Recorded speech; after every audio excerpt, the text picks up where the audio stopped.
Branham, un occultiste Illuminati en procès. Ce sont des vidéos de témoignages de plusieurs pasteurs ex-branhamistes qui ont quitté les mouvements.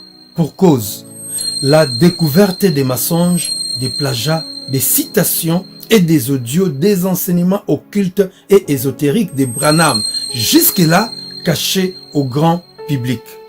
Des enseignements que Branham présentait comme étant des révélations divines, qui lui a valu les titres du prophète du temps de la fin. Témoignage à ne pas manquer. Tout de suite après le générique.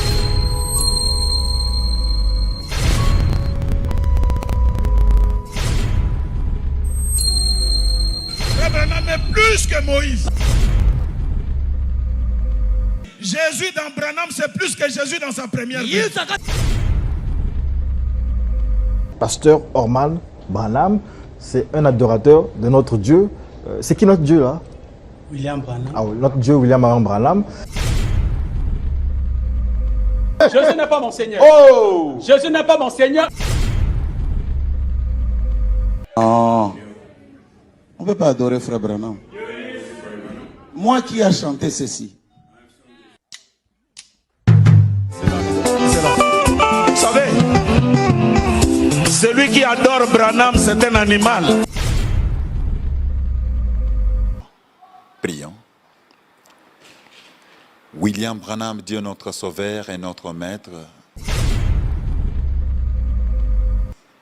toi, le roi du ciel et de la terre, toi qui es Dieu valablement éternel, Mais celui qui croit que Jésus-Christ est Dieu, que Dieu le bénisse richement. Il faut que vous voyez, on peut dire tout de moi. Mais quant à l'amour de Branham, ça vous n'allez pas diminuer ça. Oui frère, je vais choper même quelqu'un. J'aime Branham plus que Jésus. Frère Branham pensait que les noirs étaient inférieurs aux blancs.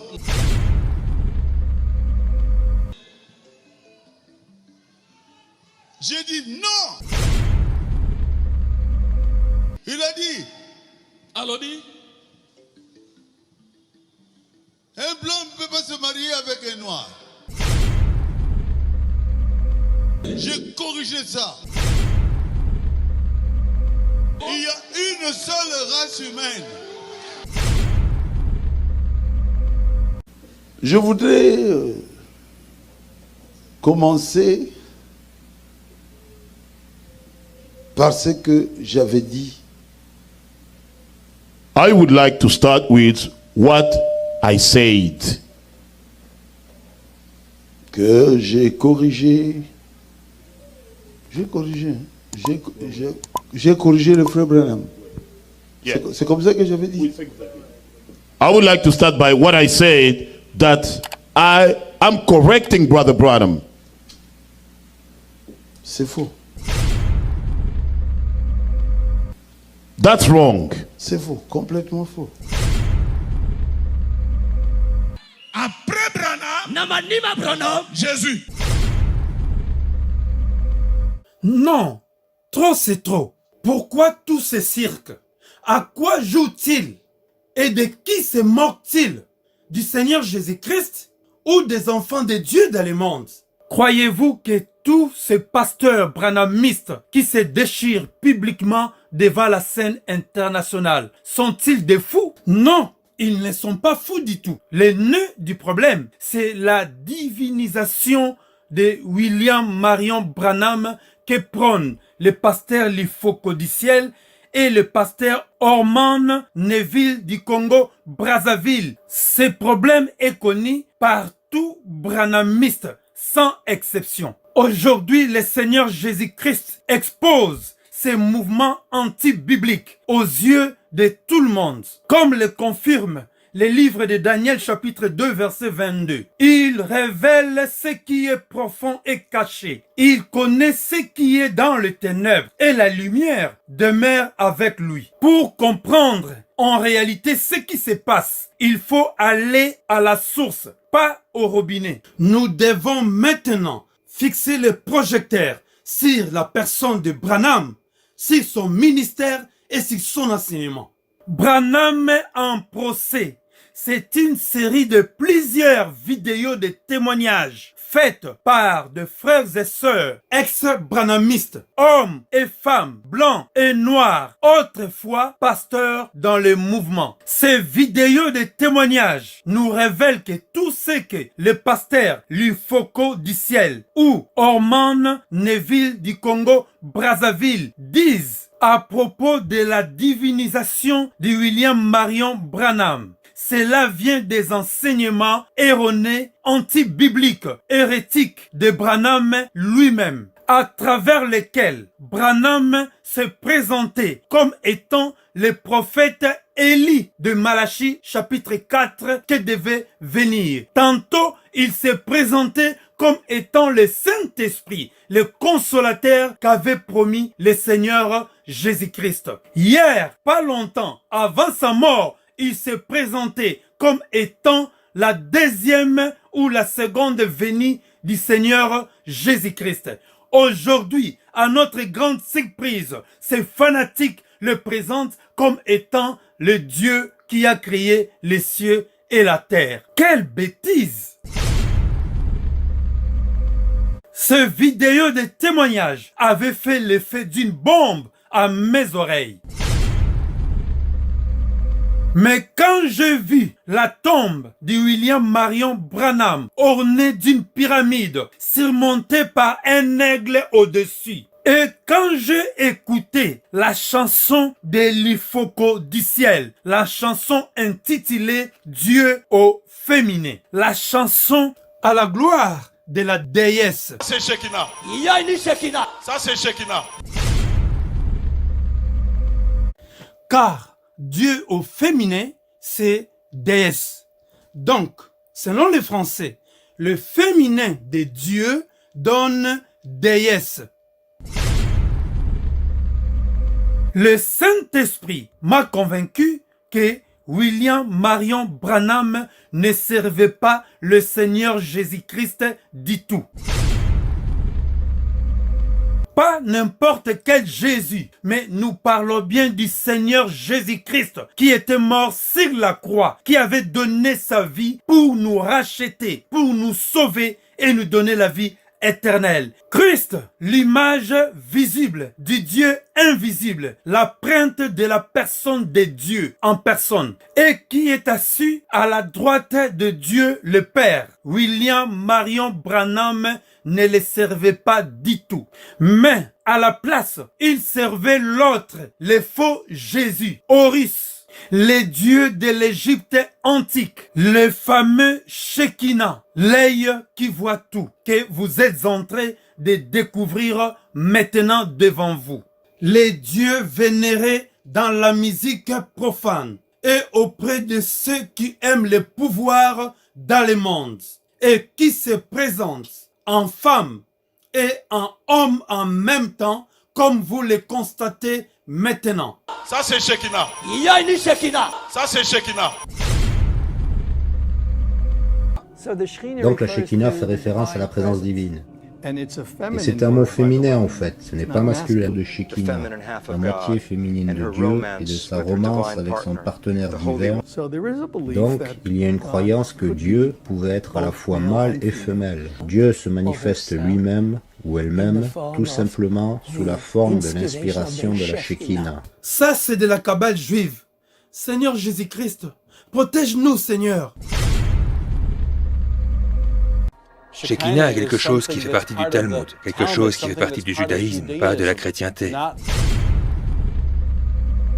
C'est lui le dieu faucon, appelé communément Dieu aigle, connu en RDC ou en Afrique centrale sous le nom du Nzambiampungu. Branham prêchait le culte de sa personnalité pour se faire passer comme étant un prophète en utilisant les enseignements occultes des Kabbales, des Talmuds de Babylone, ésotériques, des news, inconnus du milieu chrétien. Il est comparé avec un musicien faux chrétien qui écoute la musique du monde et se sert de la mélodie de la musique du monde en changeant juste les noms pour mettre le nom de Jésus-Christ. Car ils savent bien que les chrétiens n'écoutent pas de la musique du monde.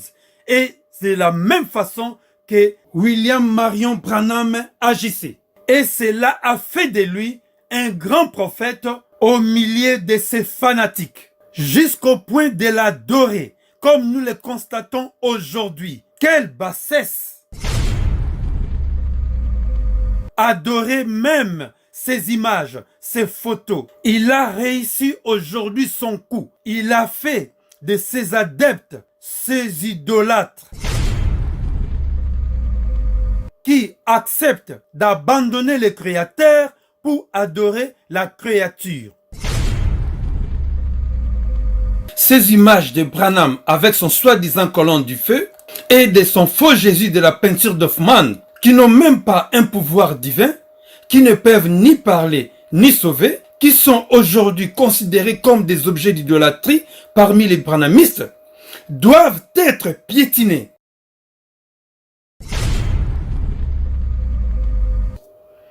Et brûlés, puis mis à la poubelle.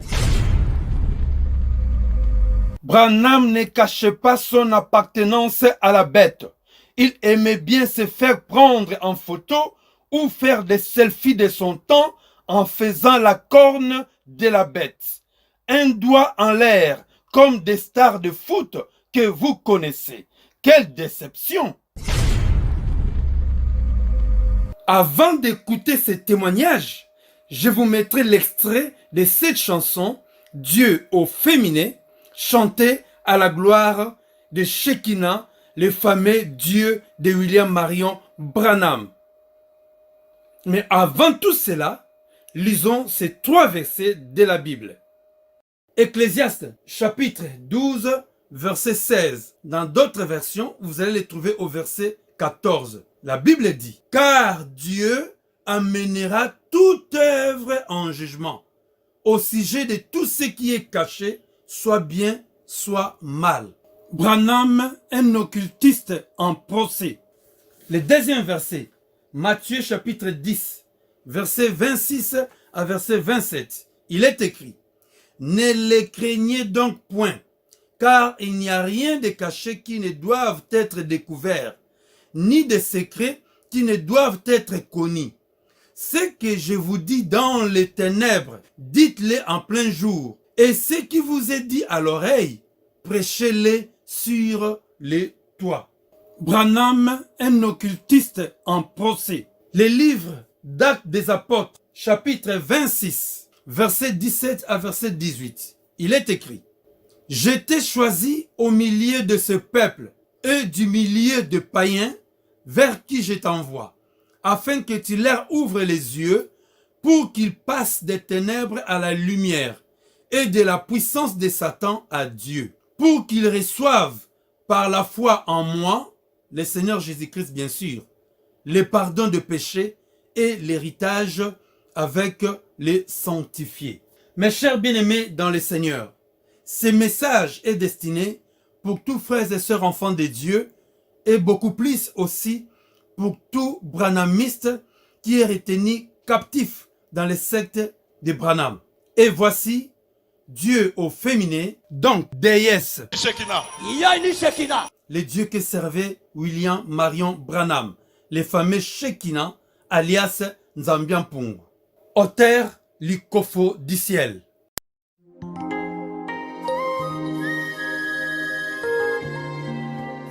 Et Dieu dit à la femme, je multiplierai ta souffrance. Et il dit au serpent, je mettrai inimitié entre ta postérité et la postérité de la femme. Il s'agit de quelle femme alors finalement? Pour me sauver, pour me guérir, Dieu a été Dieu au masculin. Mais pour ce qui est de supporter mes erreurs, oui, le voilà, Dieu au féminin. Ces chants Dieu au féminin, c'est une abomination à l'égard de notre Dieu. Car personne dans la Bible, que ce soit sous une inspiration ou n'importe quelle révélation, personne n'a jamais présenté notre Dieu comme étant une femme ou une mère.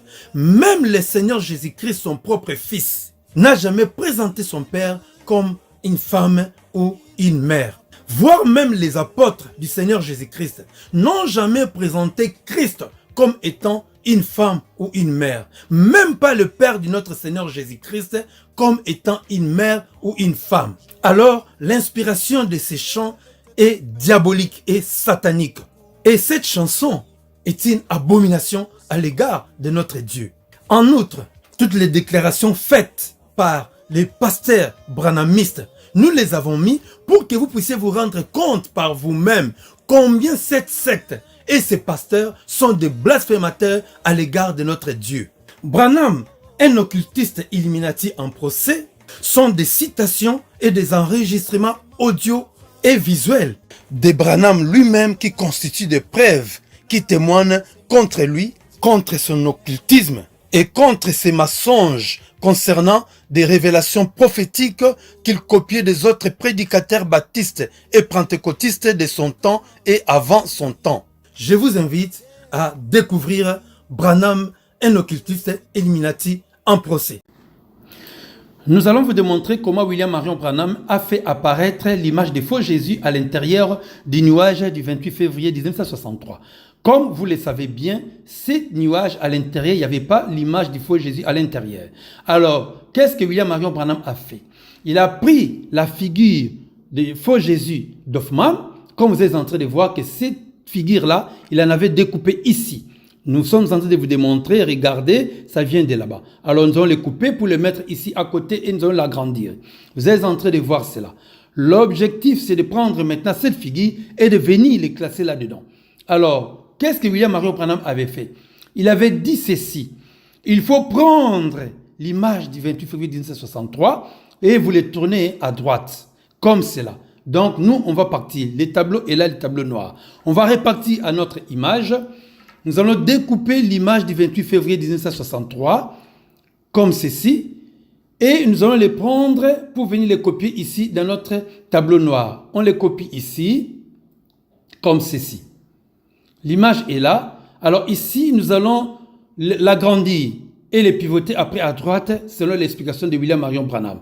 On l'a agrandi ici, on les pivote à droite, et nous allons essayer de les mettre un peu plus à gauche pour que nous ayons de l'espace à droite, afin que nous ayons les moyens de bien travailler cela. On agrandit, comme vous êtes en train de voir. Regardez, la route et la verdure est partie à gauche. On va revenir ici. Nous allons prendre notre figure qu'on avait découpée, nous allons venir les classer ici, juste à côté à droite, sur le plan de travail. L'objectif, c'est de prendre cette figure-là, c'est de les fondre là-dedans. Nous allons jouer sur la symétrie. Symétrie, ça veut dire tourner à gauche ou à droite, qu'il regarde à gauche ou à droite. Là, on l'a fait, regardez à droite, à votre gauche, comme ceci, nous allons les classer. Alors, après l'avoir classé, si vous regardez bien, l'image est trop forte. Nous allons essayer de jouer sur la transparence, pour essayer un peu de baisser la transparence, pour que ça fasse comme si ça se voit bien ou ça se voit pas bien, pour que les gens disent, bon, on l'avait pas bien vu ou quoi que ce soit. Donc ici, on a joué sur la transparence, on a baissé un peu l'image, dans la transparence de l'image, et nous avons ceci. Alors, nous allons venir ici, nous allons couper maintenant cette partie des nuages, pour venir avec ça ici, parce que nous voulons masquer la partie d'en bas, parce que l'habit est en train de voir que quelque chose, ça se voit. Nous voulons masquer cette partie-là en bas. C'est comme ça, nous allons découper cette partie d'en bas ici. Alors, première image, nous allons les découper et les copier pour venir les superposer ici, dans notre image que nous sommes en train de travailler sur les plans de travail, pour que ça masque l'habit rouge. C'est ça. Donc, on les colle, on l'agrandit, on les colle là-dessus, on va un peu agrandir. Donc, ajuster. Donc là, c'est bon. Alors, si vous regardez aussi du côté droite, à votre droite, côté de l'oreille, ça se voit encore aussi comme s'il y a des misères. Alors, on va revenir ici dans notre image d'origine. Nous allons découper cette partie-là, les copier et venir les coller ici. on va essayer d'agrandir. Le truc, c'est qu'on donne l'impression comme si l'image est sortie de l'intérieur. Mais cela ne vient pas de l'extérieur. Sinon, ça va se voir.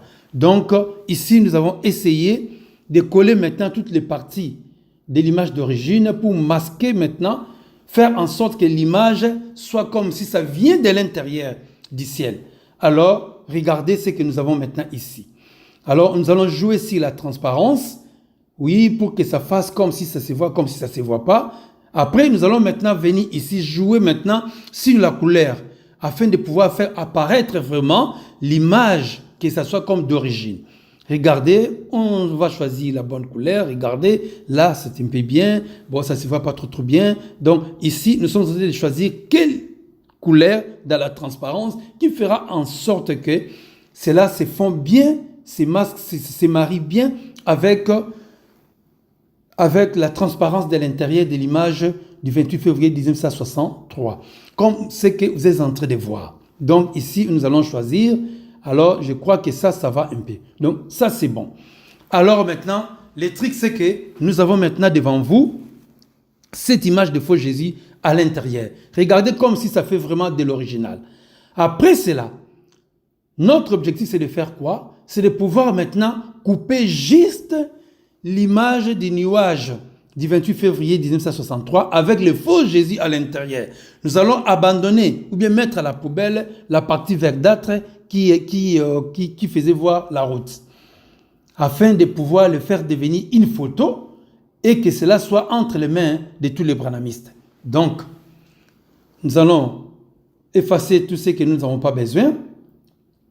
Ce que nous allons faire maintenant, nous allons partir sur notre plan de travail qui est noir. Nous avons bien mis notre titre, William Marion Branham et son nuage du 28 février 1963, objet de l'idolâtrie et de la séduction.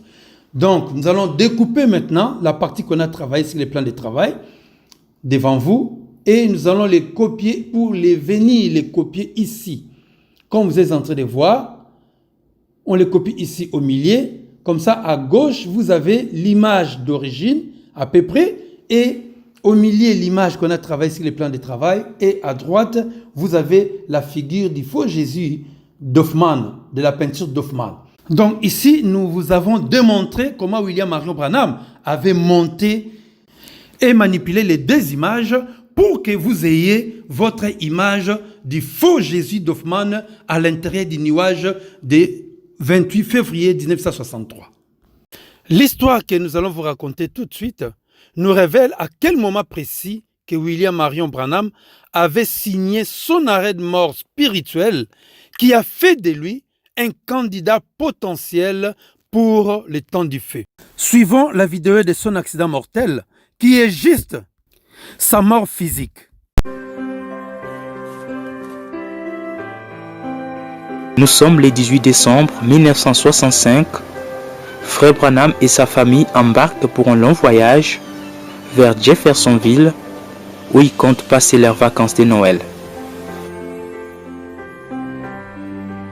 Frère Branham conduisait cette Ford Station Wagon. À l'intérieur, son épouse Meda et deux enfants, Sarah et Joseph. Tandis que Billy Paul, lui, était à bord de cette Chevrolet avec sa femme et ses deux garçons. 6 heures pile, départ de Tucson, direction Jeffersonville, Indiana. Un long voyage dont ils n'arriveront jamais à destination.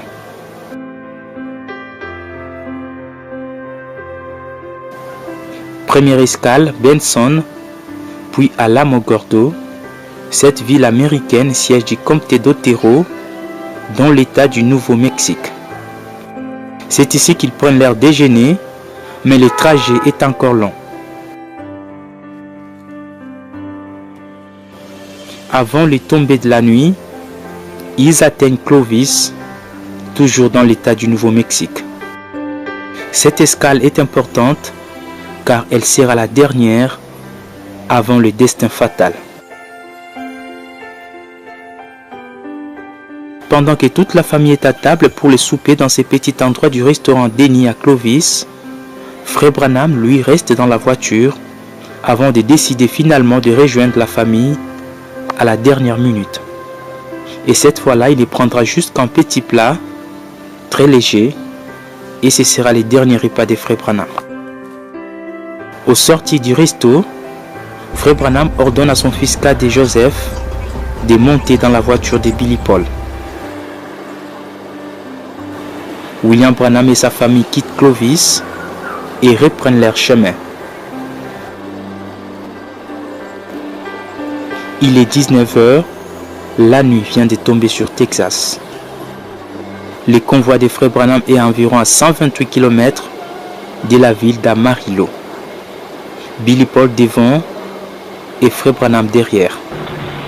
Quand tout à coup Billy aperçut une voiture avec juste un seul phare allumé,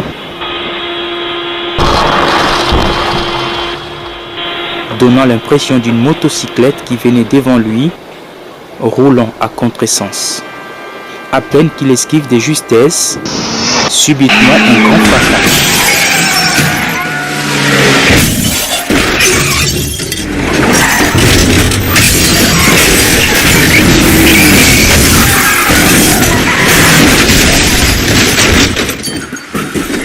C'est la collision, l'inévitable est arrivé. Une vieille Chevrolet modèle 1961, conduite par un jeune garçon ivre d'environ 17 ans, vient de percuter la voiture du prophète. L'accident est grave. Frère Branham se retrouve entre la vie et la mort, sa tête qui passe au travers du pare-brise, son bras gauche et son coude coincés dans la portière et sa jambe enroulée autour de l'arche du volant. Meda de son côté se retrouve sous les tableaux de bord, à droite de la voiture, presque morte.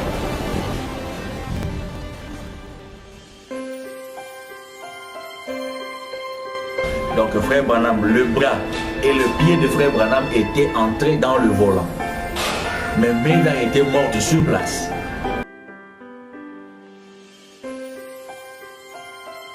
Pendant ce temps, Joseph, qui était enfermé dans la voiture, cria fortement.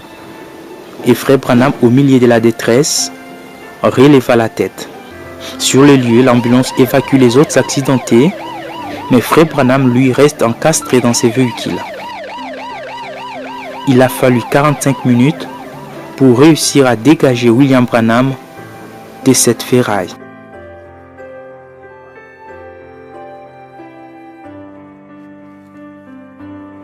Une fois fait, on l'a transporté d'urgence dans la salle des soins intensifs de l'hôpital de Frayonna. Vu la gravité de son état, il fut transféré à l'hôpital d'Amarillo, situé à 15 km d'ici. Il passera près d'une semaine dans cet hôpital où les médecins ont tout fait pour essayer de sauver sa vie.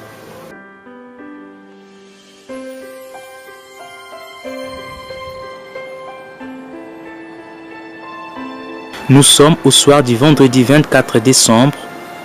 Le moment est triste. Un docteur radiologue cherche à voir Billy Paul.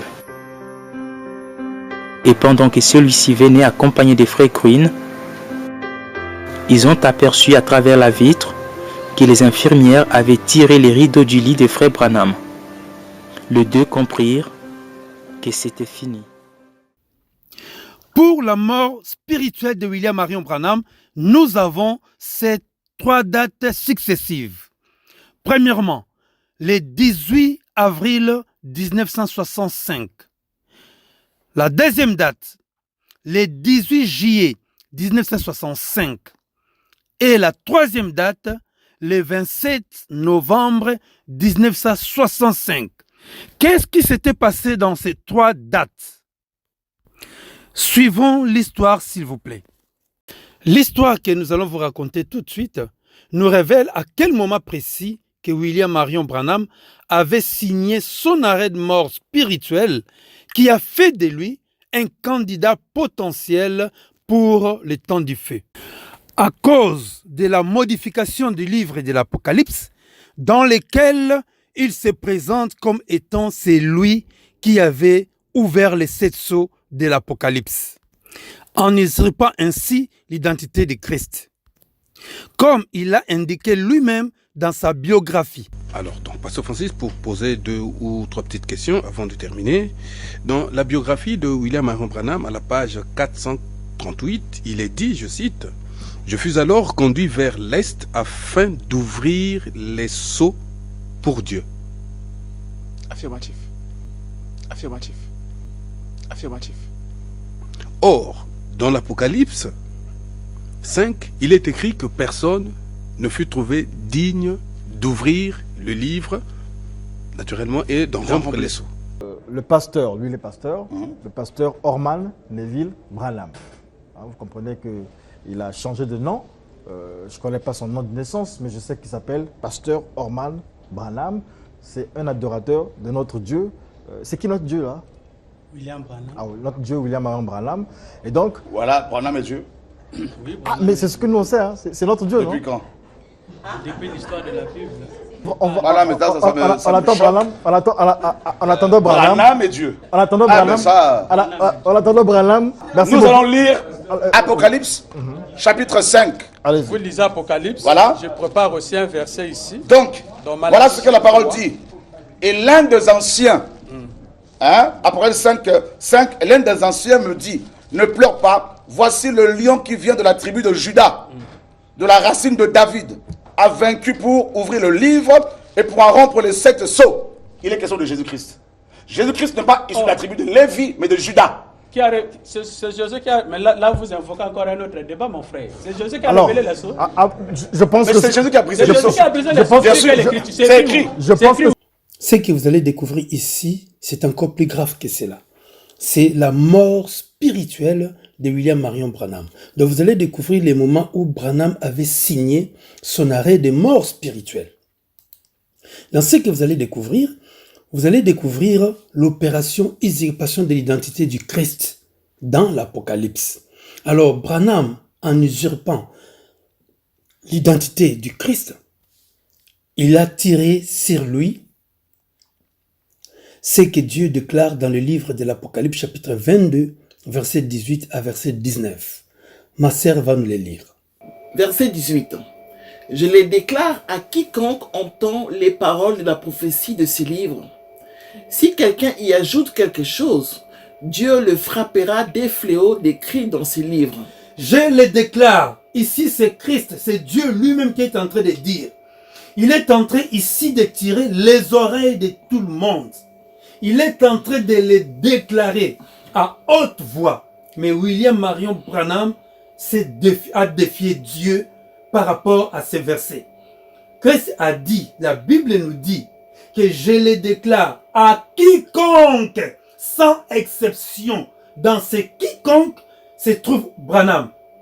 Je les déclare à quiconque attend les paroles de la prophétie de ces livres. Si quelqu'un y ajoute quelque chose, Dieu les frappera des fléaux décrits dans ces livres. Les livres de l'Apocalypse, c'est un livre qui a été déjà révélé. C'est une prophétie révélée.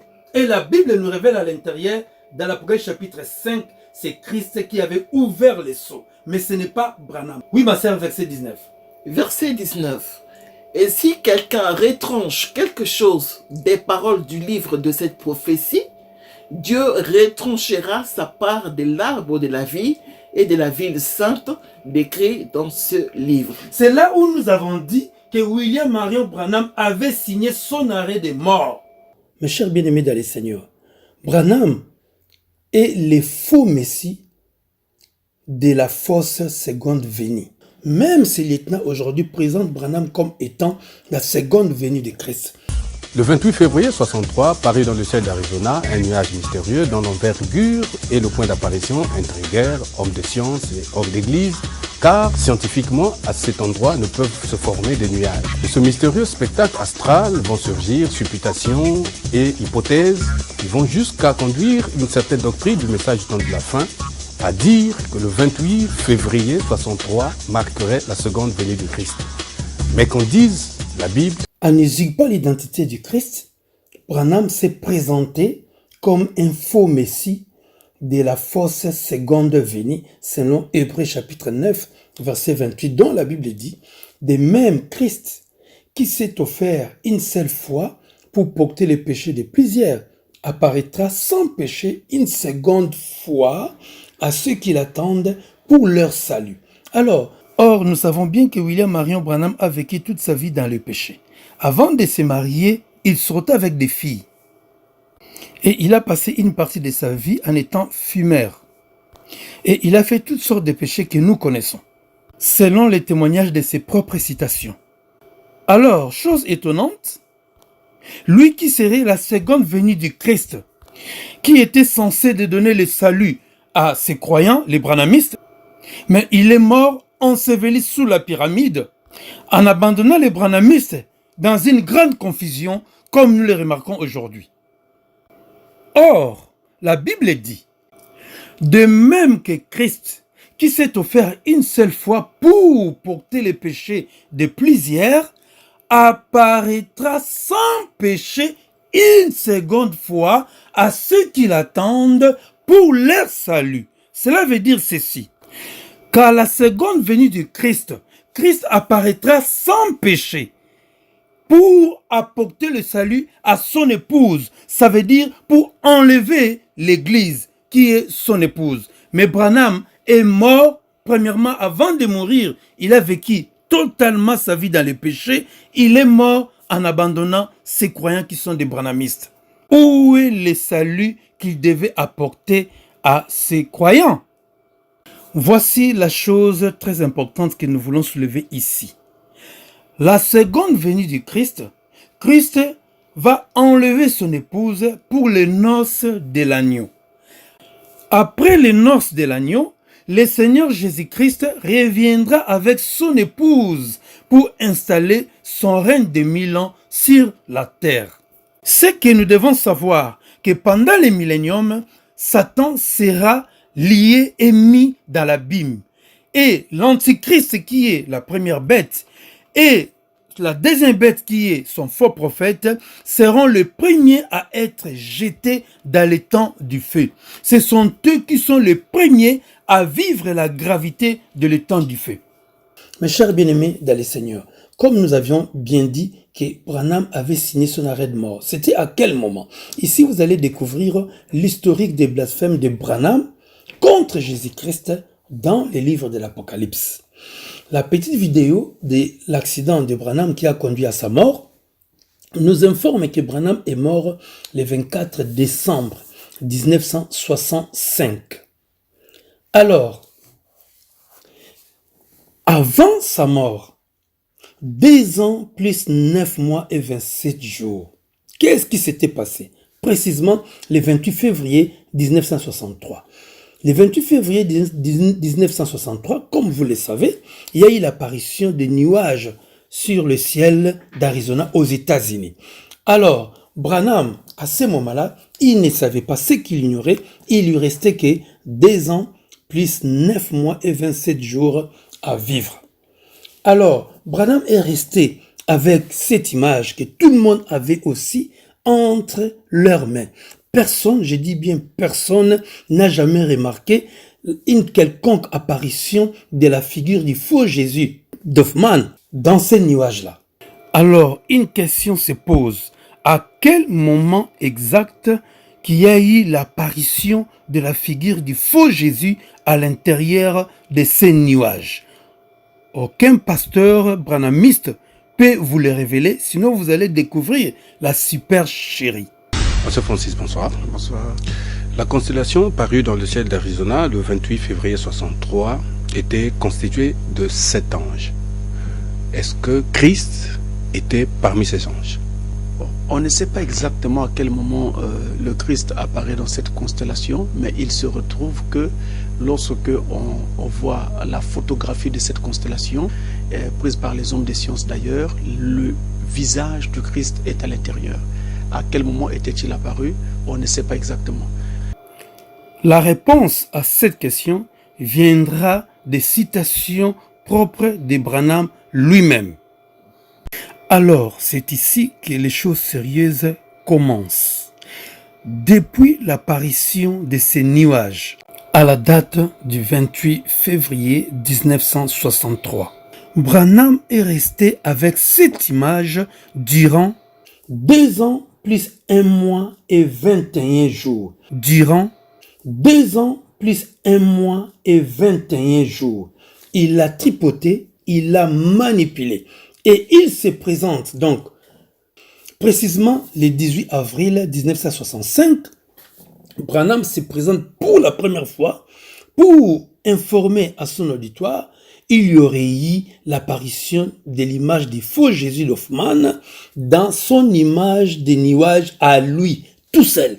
Aussi longtemps que les médias avaient pris la photo de ces nuages, il n'a jamais eu ou remarqué l'image des faux Jésus de la peinture d'Hoffmann apparaître. Tout le monde aussi avait ces images-là. Il n'y a jamais eu dans les images des autres personnes l'apparition de l'image des faux Jésus à l'intérieur. Alors, William Marion Branham a se présenté devant son auditoire pour la première fois le 18 avril 1965 pour informer son auditoire que dans son image propre à lui, il y aurait eu l'apparition de l'image du faux Jésus de la peinture d'Hoffmann. Alors, lorsque William Marion Branham a fait cette déclaration, il lui restait à vivre que 8 mois plus 6 jours. Mes chers bien-aimés dans le Seigneur, 3 mois plus tard, jour pour jour, nous sommes le 18 juillet 1965. William Marion Branham se présente pour la 2e fois avec son image à lui pour faire le même déclaration, soi-disant qu'il y a toujours l'image des faux Jésus dans son image à lui, l'image des nuages. En ce moment-là, il lui reste 5 mois plus 6 jours à vivre. Pour la 3e fois, 4 mois plus 9 jours plus tard, précisément le 27 novembre 1965, William Marion Branham monte au créneau pour la 3e et la dernière fois pour faire la déclaration encore que dans son image à lui, l'apparition du faux Jésus d'Hoffmann y figure. Et il lui restait à ce moment-là 27 jours à vivre. Alors pourquoi William Marion Branham faisait toutes ces déclarations avec ces images-là? Il voulait se placer dans le cœur de ses croyants ou bien du monde comme étant les prophètes mandatés par Dieu pour, soi-disant selon lui, mandatés pour ouvrir les 7 sceaux de l'Apocalypse. Or, la Bible dit dans les livres d'Apocalypse chapitre 5 qu'il n'y eut personne sur la terre, même au ciel, qui pouvait ouvrir le livre et d'en rompre les sceaux. Il n'y a que l'agneau immolé qui est le Seigneur Jésus-Christ, tout seul, qui était digne pour le faire. Alors William Marion Branham, selon les citations de sa biographie, en se présentant comme étant celui que Dieu a mandaté pour ouvrir les 7 sceaux du livre de l'Apocalypse, il a usurpé l'identité du Christ en modifiant les livres de l'Apocalypse. Il s'est fait frapper de fléaux décrits dans les livres de l'Apocalypse et en outre, le plus grave, c'est quoi? Donc Dieu a retranché sa part de l'arbre de vie et de la ville sainte. C'est ce qui confirme que William Marion Branham passe son éternité ou passera son éternité en enfer. Il n'est pas sauvé. C'est comme ça, vous voyez, tous ces lieutenants, bien qu'ils lisent la Bible, mais et aussi suivent le même chemin, ils partent en enfer avec Bible à la main. C'est pitoyable. Aujourd'hui, ces mensonges des nuages avec l'image du faux Jésus à l'intérieur est enseigné aujourd'hui aux enfants, aux petits-enfants dans le monde entier. Mes frères et sœurs, c'est pitoyable. Suivons.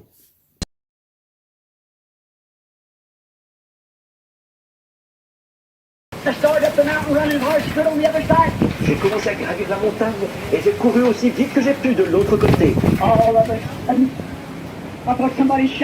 Tout à coup, j'ai pensé que quelqu'un m'avait tiré dessus. Le vrai. Et quand ça a explosé comme ça, alors Frère Branham a vu ces anges-là qui sont venus et ils devaient rentrer à Jeffersonville. pour aller prêcher sur les 7 eaux. 7 sceaux. Alors, à Famene, non, tout ça, c'est que nous avons la fuma. Et il y a bien quoi dans la ville, Baron Abraham. Où tu as dit la fuma. Bien quoi, alors, à moi, on a fait la fila Govaya. Nous allons voir exactement qu'est-ce qui s'est passé le jour-là. Qu'est-ce qui s'est passé? Quels sont les événements qui ont et qu'est-ce qu'il y a de plus de ça? Frère Branham était parti à la sage avec ses animaux, avec ses amis. Un sanglier ici, le sanglier, on allait retrouver ça dans la lecture. Deuxième image, scène 2, Frère Branham debout avec ses mains levées. Les 7 anges sont descendus. Voilà, Frère Branham, les 7 anges sont descendus. Donc, vous allez les scène 1, scène 2, scène 3. On se rendait compte que le nuage mystérieux était trop en rond par rapport à l'endroit là où il devrait être. Très en rond, loin. Là où aucun nuage ne peut se former. Voilà. Il part se former là-bas. Et aussitôt, j'y suis retourné. Et maintenant, je ne savais pas à l'époque qu'il prenait des photos de cela.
Il n'y a pas que les petits-enfants qui se font entraîner par ces mensonges de Branham concernant les nuages du 28 février 1963, plus l'image du faux Jésus d'Hoffmann à l'intérieur. Il y a aussi des grandes personnes, comme ici, cette personne qui se nomme les fous de Branham, qui se trimballe avec ces images collées sur son corps, qui a refusé d'avoir des femmes dans sa vie à cause de la révélation des semences du serpent donnée par Branham. Aussi longtemps, William Marion Branham lui-même vivait avec des femmes et avant le mariage, il avait des petites copines. Voire même les jours de sa mort, il est mort ensemble dans cet accident avec sa seconde épouse, qui s'appellerait Meda. Car sa première épouse, qui s'appelait Hope, était morte en 1937. Suivons l'extrait des vidéos Les fous de Branham. Le vrai fou de William Marion Branham sème la confusion et l'étonnement à Pointe-Noire. Pour arrêter la souffrance et la mort, l'homme doit cesser avec les relations sexuelles. Dixit Bill Branham. Dieu avait dit à l'homme et la femme que vous pouvez manger tous les arbres qui sont dans le jardin d'Éden, mais l'arbre de la connaissance du bien et du mal qui est au milieu du jardin, Dieu dit vous n'allez pas manger, car si vous mangez, vous allez mourir. Au milieu du jardin, c'est le sexe de l'homme et la femme, c'est au centre. Donc l'homme ne devait jamais connaître la femme pour mourir physiquement. Donc l'homme devait faire les enfants au temps fixé, pas la parole parlée. Quand il est écrit dans Jean 1, verset 1 à 3, la Bible dit qu'au commencement était la parole, et la parole était avec Dieu, et la parole était Dieu. La Bible dit que tout chose était fait par la parole. Il n'était fait sans la parole. Donc Adam devait faire les enfants au temps fixé, comme Marie et Joseph ont reçu Jésus par la parole sans que l'acte sexuel puisse se passer. C'était interdit par Dieu. Donc tout ce qui meurt aujourd'hui, là, comme nous sommes ici à côté des cimetières, c'est parce qu'ils ont mangé le fruit au milieu du jardin de la femme. C'est ça qui les a apporté la mort. Et Branham dit que tout le monde vient de la femme. Que qu'on soit spirituellement comme physiquement. C'est pourquoi moi, depuis plus de 24 ans, j'ai laissé de manger la femme, j'ai la santé tous les jours, je n'ai pas besoin de manganga, des tisanes, les infirmiers dans les hôpitaux, toutes ces histoires-là. Non, j'ai la santé tous les jours parce que j'ai arrêté de manger le fruit interdit que c'est la femme, dit le Seigneur William Branham. Cette exhortation du vrai fou de William Marion Branham a été faite ce lundi 7 novembre 2022 en face du cimetière Monkamba lors de l'entretien que Média Plus Océan a eu avec ce dernier. De son vrai nom religieux Bill Branham, le vrai fou de William Marion Branham est un fervent croyant du prophète William Marion Branham qui sillonne les artères de Pointe-Noire avec les portraits plastifiés du dit prophète noué au cou. Pendant que d'autres branhamistes refusent de vivre avec des femmes à cause des fausses révélations de Branham tirées des sciences ésotériques et de la franc-maçonnerie, comme par exemple la sémence du serpent, les pyramides élayées dans la pierre, des Illuminati, passant par les horoscopes et les zodiaques, plusieurs grands pasteurs branhamistes vivent dans la polygamie, excessive à outrance, comme par exemple le pasteur Pierre Casse, qui à ce jour vit avec 12 femmes mariées légalement. Faute de temps, je vous mets juste l'extrait de ces deux mariages avec sa 6e femme et sa 7e femme. Suivons. Amen. Ce soir, nous sommes dans la joie. Parce que nous voyons encore l'accomplissement de la parole de Yahweh.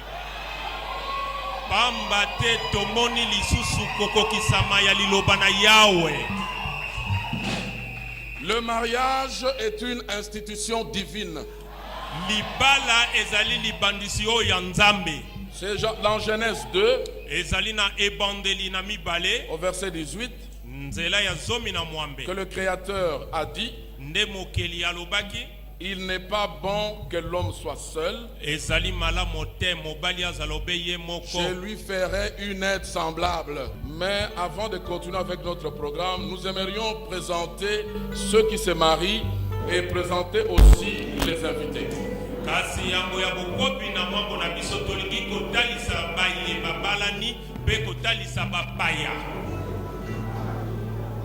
Nous allons présenter d'abord le frère Pierre Casse, l'époux. moto ya liboso tokotalisa ezali ndeko na biso Pierre Casse mobali ya libala.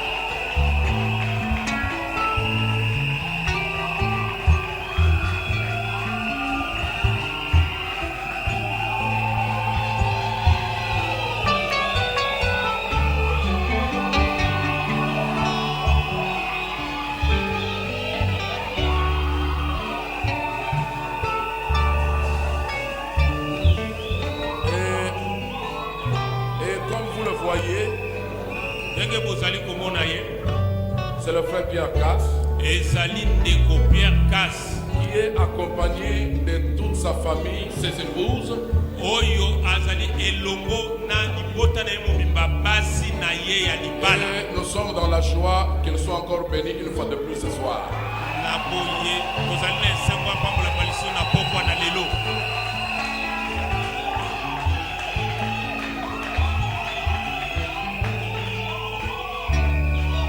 Et nous aimerions aussi présenter celle qui est entrée dans la famille, qui fait partie de cette famille depuis ce soir, notre sœur Rebecca. tolingi lisusu kotalisa oyo asili kokota na libota uta pokwa ya lelo ndeko na biso ya mwasi Rebecca. Que Yahweh te bénisse. Kete Yahweh apambola ye.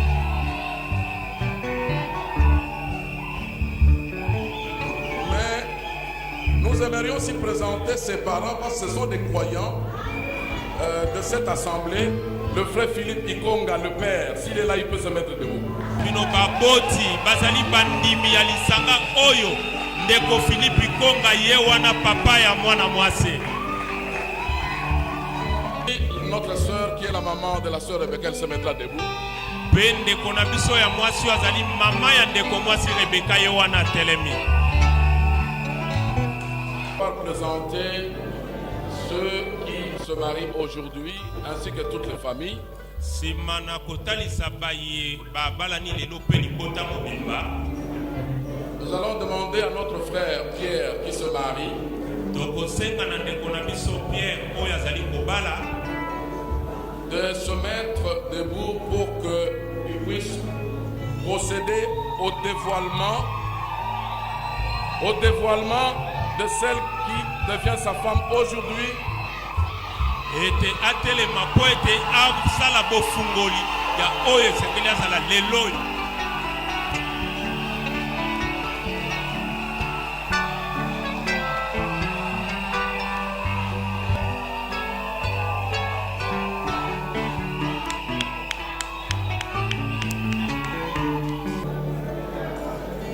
Maintenant, la mariée sera invitée à tourner 7 fois, à faire 7 fois le tour de son mari et de la oupa. Tourner 7 fois. Mwasi na libala akobianga mapoete abaluka mbala sambo kobaluka zinga na mobali na ye na upa. Pour montrer que c'est une femme travailleuse. Pona koleksetere pona kosala. La femme travailleuse, vertueuse qui bâtit sa maison.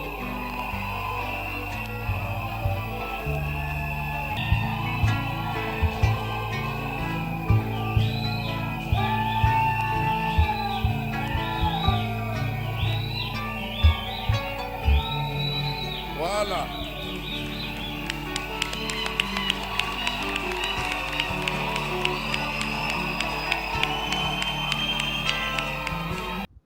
Bonjour, pasteur Kassambakana. Bonjour. Ça a toujours été un plaisir pour moi de vous recevoir, mais aujourd'hui c'est inédit parce que vous êtes accompagné de 6 femmes, de vos 6 femmes. Oui. Est-ce que c'est toutes vos femmes ou il y en a encore qui sont restées? Il y a une qui n'est pas là. Une qui n'est pas là. Elle est en France. Ah, d'accord. Alors, donc, pasteur Kassamba, directement, on doit le dire comme ça, comment faites-vous pour vivre avec autant de femmes dans une même maison? Quelle est la magie, quel est le secret que vous faites? Bon, notre secret, c'est la parole de Dieu révélée. Nous la mettons en pratique. L'homme se met à sa place. Chaque femme aussi à la sienne. Alors, cette parole qui est contredite par beaucoup de gens qui pensent que ce sont vos origines ethniques, tribales, parce que vous êtes Louba et que vous voulez faire ça. Et vous répondez généralement à ces gens-là que Abraham n'était pas Louba. Exactement. Alors, pasteur Kassambakana, c'est vrai? Oui, je comprends qu'elle est trop avec la cravate, c'est vrai, tu peux la manger, je te le permets. Alors, nous allons donner le micro à madame qui va commencer parce que pasteur, on a eu le temps de passer avec vous plusieurs émissions, donc on se comprend. Alors, on va essayer. La question, c'était de savoir comment les femmes vivent la polygamie. Comment est-ce qu'elles expliquent cela? Madame, bonjour. Bonjour. Alors, maman. Parlons-en. La polygamie, vous en êtes le défenseur. Les défenseurs, vous aimez trop ça et vous vivez dans ça. Il y a peu, on a dit tantôt, je me répète, vous venez de prendre 2 femmes au même moment en mariage. 13e femme et 14e femme. Non, c'est 11e et 12e. 11e et 12e, hein? D'accord. Certaines femmes sont choquées, le fait de prendre 2 femmes au même moment. Pourquoi avez-vous voulu que ça soit comme ça, 2 femmes au même moment, en lieu et place de programmer 2 mariages? Ce n'était pas non plus impossible. Mais justement parce que ces femmes qui sont choquées, c'est parce que pour elles, c'est la toute première fois de vivre un tel acte. Et pourtant, c'est rempli dans la Bible. Dans la Bible, un homme a le droit de commencer son mariage avec 2, avec 3, avec 5, avec 10, comme dans Matthieu 25. Le Seigneur dit, ce mariage-là a commencé avec 10 vierges. Donc les jeunes filles vierges épousées au même moment, fiancées, et puis le jour du mariage, elles étaient là à 10. Le Seigneur n'a pris que 5, les autres étaient en retard. C'est Matthieu 25. Ça, c'est connu, c'est Matthieu 25. Comment ça va choquer les femmes? Parce que moi, j'ai pris 2 à la fois. D'aucuns pensent que c'est... Mais le mariage avec... Il y a certaines femmes, plutôt, qui pensent que la procédure, hein, c'était, d'après elles, peut-être une humiliation. Pourquoi exposer 2 fois au même moment alors que vous... Quelle humiliation, c'est la gloire. D'une manière procédurale. Ce qui dit, vous prenez une aujourd'hui, vous rajoutez l'autre demain, au lieu d'exposer les 2. Est-ce qu'elles étaient d'abord contentes? Vous êtes limité à 12 femmes ou bien vous comptez? En tout cas, ça, je ne sais pas. C'est une réponse, c'est une réponse qui ne va pas non plus satisfaire vos femmes. Il n'y a pas de programme. Il n'y a pas de programme pour cela. Même toi, quand tu t'es marié, ce n'était pas un programme. J'ai une femme seulement. Oui, vous dites vous-même, une femme, c'est seulement. J'ai une femme. Donc vous-même, vous voyez que vous êtes un peu malheureux.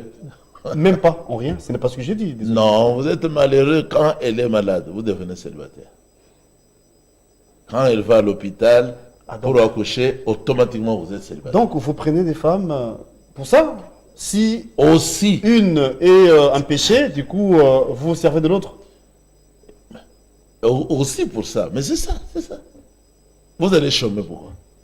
Et maintenant nous allons suivre notre grand ex-pasteur branhamiste, notre frère Boris Mbota, qui va nous parler de l'image du faux Jésus de la peinture d'Hoffmann dans les nuages du 28 février 1963.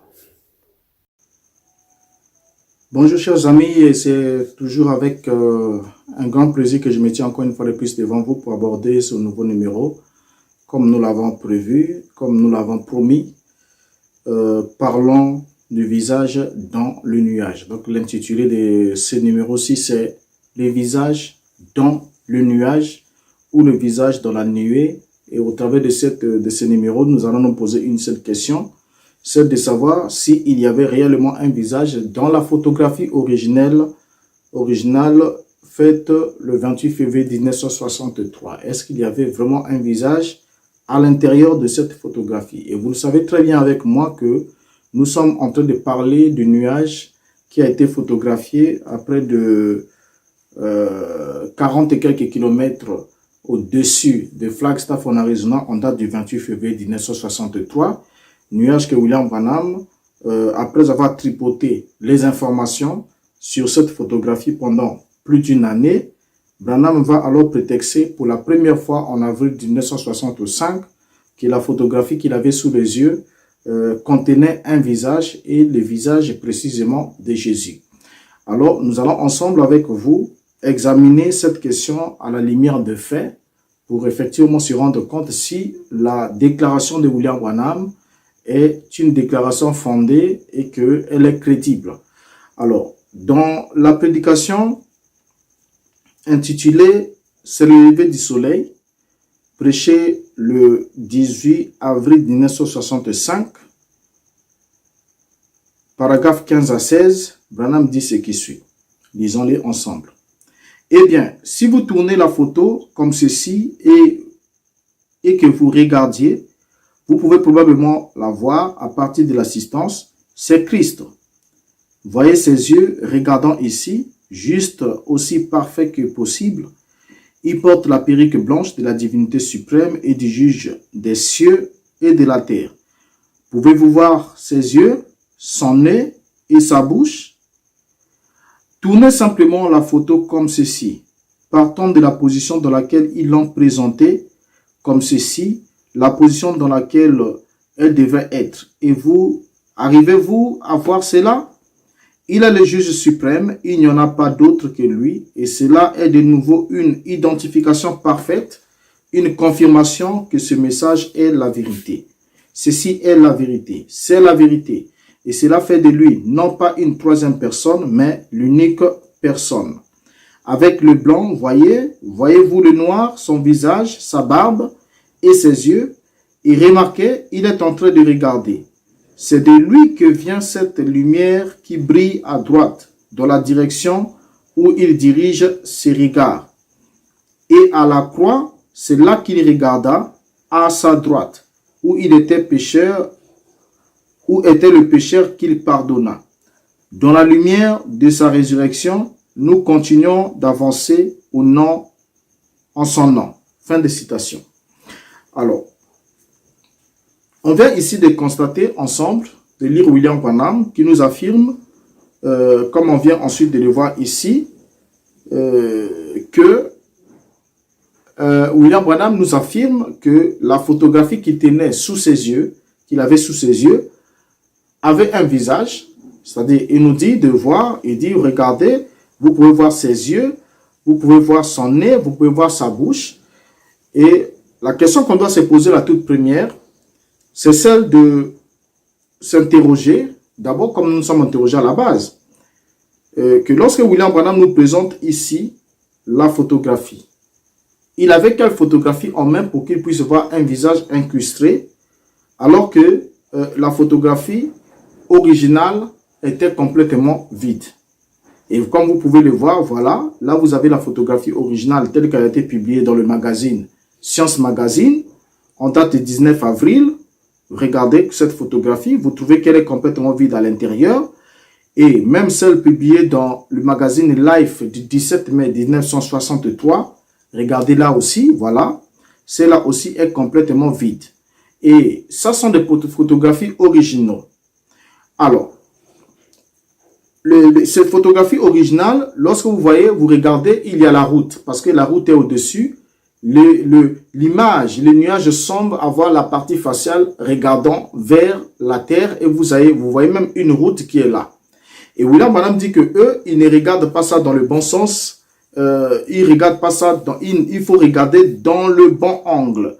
Il faut la regarder du bon angle pour pouvoir voir le Seigneur à l'intérieur de ces nuages, voir son nez, sa bouche, sa barbe, ainsi de suite.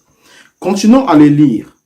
Dans la prédication, cette fois-ci, il va ensuite nous dire lui-même comment il a pu voir l'image dans la photographie qui, originalement, était vide au départ, mais comment lui, il a réussi à voir une image à l'intérieur. Il va le dire dans la prédication qui va suivre, celle du 18 juillet 1965, intitulée « La nourriture spirituelle au temps convenable ». Là, au paragraphe 85 à 86, il dit ce qui suit. Un jour, je l'ai tourné à droite, j'ai regardé, et là se trouvait Jésus-Christ, un portrait aussi parfait que Hoffman en a jamais produit. Il était là, portant une perruque blanche, regardant en bas vers la terre, montrant qu'il est l'autorité suprême, les cieux le déclarent, la Bible le déclare, le message le déclare, tous la même chose. L'autorité suprême portant la perruque blanche. On voit sa barbe noire en dessous. Beaucoup d'entre vous ont vu la photo.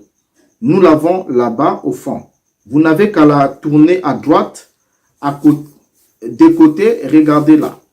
Le voilà aussi parfait qu'une photographie qu'on aurait prise de lui. Il ne la regarde pas de l'angle qu'il faut. Il faut la regarder du bon angle. Et seul le Seigneur peut révéler quel est le bon angle. Tournez-la à droite et regardez-la. Le voilà aussi parfait que si on l'avait pris en photo là-haut. La toute première fois que je l'ai vu, il ressemblait au portrait d'Hoffman, que je n'avais encore jamais vu. C'est dans le tabernacle de Billy Sunday, des années plus tard, que je l'ai vu. Depuis, j'ai toujours eu une de ces photos-là dans ma maison. Alors, on vient ici de lire William Branham qui nous dit comment est-ce qu'il avait pu détecter les visages qui se trouvaient dans ce nuage-là, il a dit qu'un jour, j'ai tourné à droite, et quand j'ai tourné cela à droite, j'ai regardé, là se trouvait Jésus-Christ, un portrait aussi parfait qu'Hoffmann ne l'a jamais produit. Et par la suite, il va encore nous dire ce qui suit. Donc, essayer de rendre un service à Dieu sans que ce soit la volonté de Dieu, prêché le 27 novembre 65 au paragraphe 92. Il nous dit, je me suis dit, la voix veut peut-être dire que je dois la faire pivoter à droite. Et quand je l'ai fait, vous voyez ce que c'est. La tête de Christ à 33 ans, de Hoffmann là. Là, vous voyez, là, sa barbe sombre, son visage, ses yeux, son nez et tout. Vous voyez ses cheveux qui se font voir là en haut.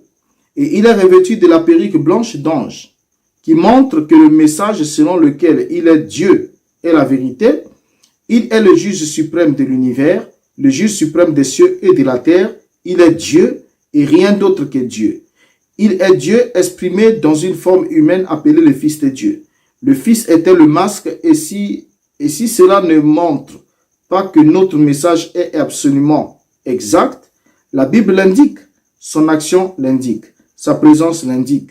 Le même hier, aujourd'hui, éternellement. Donc, ces 7 sceaux sont la vérité. Frères, vous pouvez ne pas être d'accord avec ce qu'ils disent, mais asseyez-vous juste une fois pour méditer avec un cœur ouvert. Permettez seulement au Saint-Esprit de vous conduire depuis. Fin de citation. Alors, le constat ici qu'on fait, William Branham nous parle de la photographie. Il dit que la voix lui avait dit de tourner cette photographie à droite. Et lorsqu'il a tourné la photographie, là se trouvait Jésus, aussi parfois que Hoffmann l'avait peint. Il a eu même à nous montrer ses yeux, sa bouche, sa barbe, son nez, son visage et même ses cheveux noirs, ainsi de suite. Mais chose d'abord très curieuse.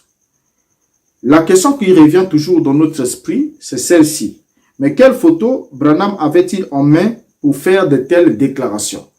Il avait quelle photographie en main pour faire de telles déclarations? Parce que la photographie qui a été publiée dans Science Magazine en date de 19 avril 1963, dans son volume 140, numéro 3564, ne contient aucune photographie à l'intérieur. Et la photographie aussi qui a été publiée dans le magazine Life du 17 mai 1963, à la page 112, ne contient pas non plus de tête, mais c'est juste un cercle vide. Vous voyez? Alors, on se pose la question de savoir quelle photographie William Branham avait-il en main pour parler du visage de Jésus avec les cheveux noirs, avec la barbe, ainsi de suite. Mais tout en soulignant aussi un élément important. Dans le livre de l'Apocalypse, une fois que Jean a vu le Messie, Jean l'a vu, la Bible dit que ses chevelures étaient blanches comme la laine blanche. Comme la laine. Pourquoi? Parce que il était dans un état glorifié. Étant dans l'état glorifié, il s'était approché de l'Ancien des Jours pour obtenir de lui la domination, la puissance, les règnes et la gloire. Et l'Ancien des Jours lui-même avait des cheveux blancs comme la laine. Et le Fils aussi, en recevant la gloire de la part de son Père, il avait aussi les cheveux blancs comme la laine. Donc, il n'avait pas porté une perruque blanche dans le livre d'Apocalypse. Dans le livre d'Apocalypse, il ne porte pas une perruque blanche, mais plutôt, ses cheveux sont blancs comme de la laine.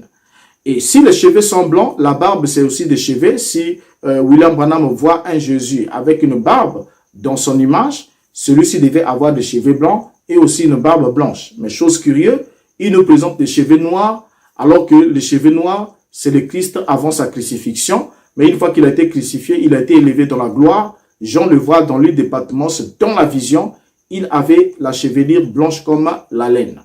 Donc ça, c'est d'abord un détail très important pour comprendre aussi que lorsque vous avez vu un prétendu Jésus en vision et vous le voyez avec les cheveux noirs, alors vous avez été séduit par un démon parce que ses cheveux ne sont plus noirs puisqu'il a été glorifié. Il est rentré dans l'état de gloire et les cheveux noirs, c'est la coloration des chevelures des mortels. Vous voyez, les mortels, ils ont d'abord des cheveux noirs, après quand ils vieillissent, ils deviennent blancs, ensuite ainsi de suite, et jusqu'à ce qu'ils périssent. Mais dans son état glorifié, la Bible est claire, sa chevelure était blanche comme de la laine blanche. Et ça n'a rien à voir avec ce que nous voyons ici. Maintenant, la question revient. Quelle photographie William Branham avait-il en main pour faire les déclarations qu'il vient de nous faire ici, pour dire, voyez-vous ses yeux, sa bouche, sa barbe, ainsi de suite, ses cheveux, et toutes ces choses-là, il avait quelle photographie en main? C'est une bonne question que vous êtes de droit de vous poser. La photographie originale a été vue par le météorologiste tel que MacDonald. Et lorsque MacDonald a vu la photographie, ce n'était juste qu'un nuage circulaire. Il n'a rien vu d'autre, comme on peut le constater ici. Il y a au moins 4 clichés différents de cette photographie, quel que soit l'endroit où la photographie a été prise. Et quelle que soit la forme dans laquelle elle a été prise, il n'y a jamais eu un visage dans aucune d'elles. Dans aucune d'elles, il n'y a jamais eu un visage incrusté. Alors même le professeur MacDonald de l'Université d'Arizona, qui avait écrit, qui s'était interrogé en premier lieu sur ces nuages dits mystérieux, avait encore été revenu au mois de juin pour écrire un autre article dans le magazine Witherwise Magazine, où il avance que ce nuage pouvait avoir été causé par l'explosion ce jour-là même d'une fusée de l'armée américaine au-dessus de la base militaire de Van Bergen en Californie. Alors donc, déjà là, sur le Pacifique plutôt, déjà là, on comprend que la photographie du nuage était vide à l'origine, et quand William Branham l'avait reçu en main pour la première fois, lorsqu'on lui présenta cette photographie au mois de mai, en fin mai, et qu'il a prêché même le 1er juin pour parler de cette photographie pour la première fois, il n'y a jamais eu de visage à l'intérieur. 1964, il n'y a jamais eu de visage à l'intérieur, mais nous sommes en 1965 pour la première fois, c'est en avril 1965 que William Branham commence à parler d'une photographie ayant un visage ressemblant à celui de Jésus peint par Hoffman. Alors, trouvez que c'est très curieux, pendant 2 ans, un visage a poussé dans une photographie qui était à l'origine complètement vide. Alors, maintenant pour ça, il a démontré, comme on l'avait démontré ici avec vous, que le nuage provenait d'une destruction intentionnelle d'une fusée missile Thor Agena D, qui avait une propulsée qui avait dévié de sa trajectoire, et il fallait détruire cela intentionnellement. C'est ce qui a été fait, et tous les documents les relatent, comment la fusée a été lancée, cela a connu un échec, comment la fusée a été détruite. Ce n'est plus l'objet, ça fait plus l'objet d'un débat. Mais la question ici dans notre vidéo, c'est celle de savoir d'où venait l'image que William Branham présentait lorsqu'il faisait ce genre de déclaration. Il tenait quelle photo en main pour faire les déclarations qu'il a fait en montrant la bouche, les yeux, la barbe, ainsi de suite, les nez et tout ça là de Jésus, et en disant qu'il ressemblait au portrait qu'il avait de Hoffman. Alors, on peut alors se rendre compte ensemble avec vous d'abord de certains faits. Si le visage avait été dans le ciel, premièrement, il y aurait plusieurs personnes qui auraient vu ce visage-là. Ça, c'est la première des choses. Mais par ailleurs, ce n'est pas le cas. On se rend compte que ce n'est pas le cas. Plusieurs personnes n'ont pas vu ce visage. Personne n'a vu ce visage, sauf William Branham. Et William Branham est le seul à voir le visage dans cette photographie qui était à l'origine vide. Et il voit ce visage 2 ans après que la photographie est traînée d'abord dans ses mains. Et il va alors voir un visage 2 ans après. Ça, c'est d'abord un élément à souligner. Alors, par ailleurs, si on ose imaginer que Jésus aurait voulu se faire représenter dans un nuage, et je crois que, à mon humble avis, il devrait regarder dans la position correcte et non regarder de travers. Vous allez vous constater ensemble avec moi que lorsque nous prenons, voilà, ça c'est la photographie originale. Quand vous regardez cette photographie, vous trouvez que dans la position originale où elle a été prise, le nuage semble avoir la partie faciale, semble, parce qu'il n'y a pas de face, semble avoir la partie faciale regardant vers le bas.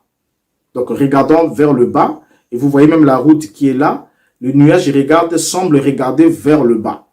Alors, cela a posé un problème, un sérieux problème aux gens du message de William Branham, ou encore à William Branham lui-même, qui voulait à tout prix voir dans ce visage, voir dans cette image, les visages de Jésus.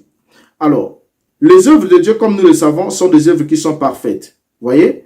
Et lorsque vous prenez cette photographie-là, Si on compare la photographie là, la photographie qui est présentée par les croyants du message de Branham ou dans vos tabernacles, avec la photographie originale, vous allez voir que la supercherie va directement sauter à vos yeux. Pourquoi? Parce que d'abord, dans la photographie que vous avez dans vos tabernacles, c'est une photographie premièrement incomplète, où la route n'apparaît pas. Pourquoi? Parce que la partie qui semble faciale regarde prétendument vers la route. Ça, c'est d'abord un élément. Alors, donc, au niveau du message, on va se rendre compte qu'on avait besoin de prendre le visage de la peinture d'Hoffmann et de l'incrustrer dans cette photographie du nuage qui était à l'origine vide. Mais le problème qui s'est posé, c'était lequel? Premièrement, la photographie originelle de la peinture d'Hoffmann regarde à gauche. Nous avons un Jésus, voilà, ça c'est la photographie telle que Hoffmann l'a peint. Voilà Jésus qui est là avec le jeune homme riche et en train d'indiquer avec une main vers le pauvre qui sont en train d'écouter son évangile. Le riche est là bien vêtu selon le vêtement de son époque. Mais regardez bien la position de la tête de Jésus, du prétendu Jésus, parce que je ne crois pas que ce soit lui, il n'a rien à voir avec son portrait. Mais selon la tête de Christ d'Hoffmann, ce Jésus est en train de regarder à gauche. Donc il regarde vers le jeune homme riche qui est à gauche. Et si vous regardez attentivement derrière la tête de ce Jésus, vous allez voir que il y a 3 traits de lumière incrustés qui sont comme en quelque sorte cachés. Mais il y a 3 traits, donc l'auréole est comme brisée, mais il y a les 3 traits qui sont là. Bon, c'est très symbolique et très significatif parce que Heinrich Hoffmann qui a fait cette peinture, savait exactement pourquoi est-ce qu'il l'a fait ainsi et quel est le message qu'il devait véhiculer, parce que c'était la vision de la sublimation du prétendu maître qui n'a rien à voir avec Yeshua HaMashiach ou avec Jésus-Christ de la Bible. Ça n'a absolument rien à voir avec lui. Cette photographie n'est même pas l'approche du trait du Fils de l'homme ou du Messie. Ça n'a rien à voir avec le visage d'un juif, mais vous avez là le visage d'un homme avec un nez caucassin, tout cela, qui n'a rien à voir avec le visage d'un juif. Mais là n'est pas encore la question. On traitera de cette photographie dans un numéro spécial pour vous parler en fond et en comble de ce qui concerne cette photographie et qu'est-ce qui l'accompagne. Alors, vous constatez que la photographie originale, Jésus est en train de regarder à gauche.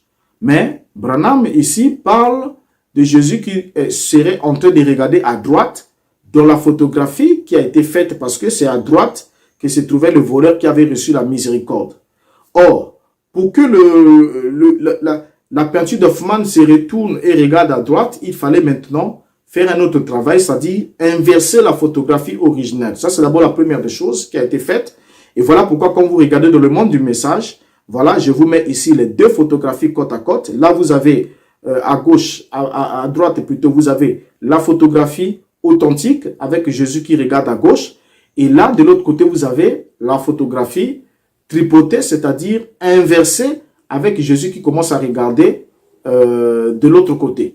Alors, c'est plutôt le Jésus qui a été inversé, qui a été alors pris, récupéré et qui a été incrusté dans la photographie du nuage. C'est afin que cela puisse donner une image à l'intérieur qui semblait être un peu floutée, ainsi de suite.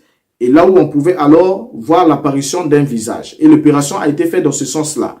Donc on a retourné d'abord le visage et ensuite on l'a incrusté dans la photographie qui était vide au départ.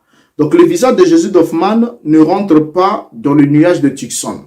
Lorsqu'on le prend dans sa position originale, le visage ne rentre pas. Quand vous prenez Jésus d'Hoffmann dans sa position originale, vous mettez associé avec le nuage, ça ne rentre pratiquement pas. Alors, il suffit que William Branham dise qu'il voit dans le nuage une parfaite reproduction de la tête de Christ peint par Hoffmann pour que les branhamistes puissent alors saisir l'occasion, faire de cela un objet de culte et ils vont alors prendre la photographie et ils vont inverser parce que le travail, ce n'est pas seulement ce que vous voyez comme le nuage avec une photographie, c'est pas un travail qui date d'aujourd'hui. Si dans votre tabernacle, vous avez un nuage qui semble avoir des yeux, tout ça là, ce n'est pas un travail qui date d'aujourd'hui, c'est une œuvre qui a commencé depuis William Branham, qui avait une autre photographie en main, mais qui n'était pas la photographie originelle, mais une photographie tripotée, c'est-à-dire une photographie tournée à droite, selon ce que la voix lui aurait dit. Il fallait qu'il tourne ça dans un angle pour que les yeux et la bouche et tout ça là apparaissent. Vous trouvez, c'est là par magie. Donc, comme un petit tour de passe-passe, une photographie qui est vide, un cercle vide, et dès qu'il a tourné d'un quart de tour, il y a eu un visage qui apparaît maintenant, il y a des yeux, il y a la bouche, il y a la barbe, et qui ressemble exactement à la photographie d'Hoffmann. Alors, tout cela est contraire à ce que même Dieu recommande. Lorsqu'on prend cette peinture d'Hoffmann, on la tripote, on l'insère dans un nuage naturel pour en faire un nuage artificiel et on puisse se faire de cela Jésus et mettre ça dans le tabernacle et se positionner devant pour dire c'est la seconde venue de mon époux, c'est la seconde venue de Jésus, c'est la nuée de gloire, ainsi de suite, alors que ce n'est qu'un nuage de farce parce que tout ce qui s'est fait dans ce nuage est complètement une farce et ne peut être justifié. Alors que selon l'Élohim de la Bible, il dit clairement que puisque vous n'avez vu aucune figure le jour où l'Éternel vous a apparu du milieu du feu sur la montagne de rêve, veillez aussi attentivement sur vos âmes, de peur que vous corrompiez et que vous fassiez une image taillée, une représentation quelconque d'une idole, la figure d'un homme ou d'une femme. Alors du coup, lorsque on est devant ce genre de manœuvre, on se rend alors compte que il y a totalement une malhonnêteté déclarée, vous voyez, parce que quand la photographie originale n'a pas été un cercle vide, mais William Branham s'arrange à voir le visage, à voir le nez, la bouche, la barbe et tout, et il présente même à son auditoire, il dit, voyez-vous ses yeux, sa bouche et sa barbe, tout ça, les gens disent Amen. La question qu'on se pose, quelle photographie avait-il en main pour faire ce genre de photographie, ce genre de déclaration? Ainsi, le Branhamiste, qu'est-ce qu'ils vont faire? Les Branhamistes se font alors tromper lorsqu'ils acceptent passivement la contrefaçon que William Branham a fait à propos de ces nuages. Lorsqu'ils acceptent cette contrefaçon, ils se laissent tromper facilement. Comme quelqu'un aussi parmi vous se laisserait tromper en regardant cette photographie. Et vous allez constater ensemble avec moi que pour que la photographie puisse être incrustée dans ce nuage-là, il fallait qu'elle soit retournée. Et une fois qu'elle est incrustée dans ce nuage, si vous prenez la photographie originelle avec le sol, vous allez vous rendre compte que la photographie que vous avez un prétendu Jésus qui regarde, vous voyez, maintenant de quel côté regarde-t-il? Il regarde vers la terre. Vous voyez, maintenant, si on le prend, on est obligé alors de retourner cela, de retourner cette photographie. Et quand on la retourne, on n'a plus la terre, la route n'est plus verticale, mais la route n'est plus plutôt horizontale, mais la route devient verticale. Donc, du coup, la terre change aussi de position et tout. Tout ça là, c'est la triche. Et pour éviter que tout ça apparaisse, dans vos tabernacles, on circoncit, on réduit cette photo-là, on enlevait la partie de la terre, on enlevait la terre et la route et tout, et on laisse juste le nuage. Et c'est un nuage comment? Un nuage trafiqué, là où il y a eu surcharge. On a surchargé avec la photographie d'Hoffmann et d'autres aussi, après avoir surchargé, donc fait la double exposition des deux photographies incrustées. Ils ont en quelque sorte voulu un peu brouiller pour que cela donne un peu, voilà, ça donne un peu ça, comme si vous voyez, comme s'il y a des yeux, comme s'il y a la bouche, comme s'il y a une barbe, tout ça là. Et tout ça, ce sont de la tricherie, c'est de la tricherie et c'est complètement de la fraude. Alors, on peut remarquer ensemble que, chers amis, lorsque nous regardons ici, vous comprenez que pour insérer le visage d'abord de Jésus d'Hoffmann dans le nuage, il faut que cela puisse subir des modifications comme nous l'avons dit. Premièrement, il fallait retourner l'Hoffmann originel. Deuxièmement, il fallait aussi pivoter horizontalement la tête de Jésus d'Hoffmann de manière à ce qu'on puisse l'ajouter au-dessus de la photographie du nuage et ensuite incruster cela. Donc, ceux qui font les arts, tout ça là, aujourd'hui, même c'est encore chose très facile. Même à l'époque de William Branham, on faisait déjà les doubles expositions, puisque même quand George Lassie a parlé sur la photographie de la lumière qui avait frappé l'objectif, il avait souligné dans son rapport qu'il n'y a pas eu double exposition. Ça dit qu'à l'époque, ça se faisait déjà. Donc, pour ces cas-ci, on peut alors affirmer tranquillement, simplement, qu'il y a eu double exposition pour que William Branham puisse avoir dans ses mains la photographie du nuage avec un visage incrusté à l'intérieur. Pour qu'il voit les yeux, la bouche, la barbe et tout, il fallait qu'il y ait une tricherie parce que la photographie originelle n'a aucun visage à l'intérieur. Et même si vous la retournez à gauche, à droite, vous la tournez de plusieurs quarts de tour, autant que possible, le visage n'apparaîtra jamais, sauf par magie. Alors, la magie signifierait simplement qu'il y a eu manipulation de la main humaine. Et la main humaine ici, c'est la main d'un fraudeur qui a pris le visage de la peinture d'Hoffmann, qui n'est pas d'abord aussi Jésus pour commencer, et qui va l'incruster dans un prétendu nuage pour parler de la seconde venue soi-disant de Christ. Oublions que Christ, dans la gloire, a déjà les cheveux blancs comme la laine, et que le Christ que vous avez dans votre nuage de face, ou encore dans votre photographie de soi-disant Jésus d'Hoffmann, n'a rien à voir avec celui qui est dans son état glorifié, parce que celui qui est dans l'état glorifié a sa chevelure qui est blanche comme la neige, qui n'a pas de cheveux noirs comme celui qui est peint par Hoffmann, qui représente d'abord Jésus avant sa crucifixion, c'est-à-dire avant qu'il ait porté le péché de l'humanité, avant qu'il ait donné sa vie pour périr, et avant qu'il puisse mourir, souffrir, mourir et être élevé dans la gloire. Or, les disciples ont prêché Jésus glorifié, donc ils ne voyaient pas celui-là avec ses cheveux comme dans ce sens-là, parce qu'aucune vision ne le présentait avec les cheveux noirs, mais ses cheveux étaient blancs comme la laine. Même sur la montagne de la transfiguration, son visage était éclatant comme le soleil, et même sa chevelure et tout avait pris les coups pour montrer la préfiguration de sa glorification. Alors, donc déjà ici, vous comprenez ensemble avec moi que William Branham avait une autre photographie en main. Il n'avait pas la photographie originale lorsqu'il faisait ce genre de déclaration, parce que la photographie originale n'avait pas de visage, mais celle où se trouve un visage, c'est une photographie tripotée. Et malheur à vous si vous avez encore ce genre de photographie dans votre maison. Malheur à vous si vous entrez encore dans les 4 murs où cette photographie est suspendue dans un mur prétendument appelé nuée de gloire. Mais c'est plutôt un nuage de face, puisque tout ce qui est là dans ce nuage, c'est une face, une récupération scientifique d'une œuvre scientifique, d'une explosion naturelle. Et on a tripoté, on a mis un visage, on vous fait croire que ce serait Jésus. Et malheur encore à certains qui prennent cela, qui mettent ça dans leur véhicule, dans leur maison, dans leur chambre, ainsi de suite, et qui se prosternent devant pour dire « c'est mon époux, c'est mon mari, c'est Jésus dans sa seconde venue », et tout genre de doctrine autour de la prétendue nuée de gloire, alors que ça n'a rien à voir avec une prétendue nuée de gloire. Et la nuée de gloire même dans la Bible, avec Israël, qui devenait colonne de feu la nuit, n'avait rien à voir avec tout ce que l'on vous rapporte par-ci et par-là, et tout ce qu'on vous fait croire comme expérience avec des visages incrustés à l'intérieur. Donc on comprend ensemble avec vous qu'il y a eu fraude pour une fois de plus. William Branham a fait des preuves d'une fraude, et non seulement cela, il soutient que cette photographie avec un visage incrusté de Jésus à l'intérieur est une confirmation que les sceaux sont la vérité, c'est une confirmation que son message est la vérité. Mais alors, regardez un peu, lorsque il prend une photographie fraudée, il en fait une confirmation ou une authentification pour son message.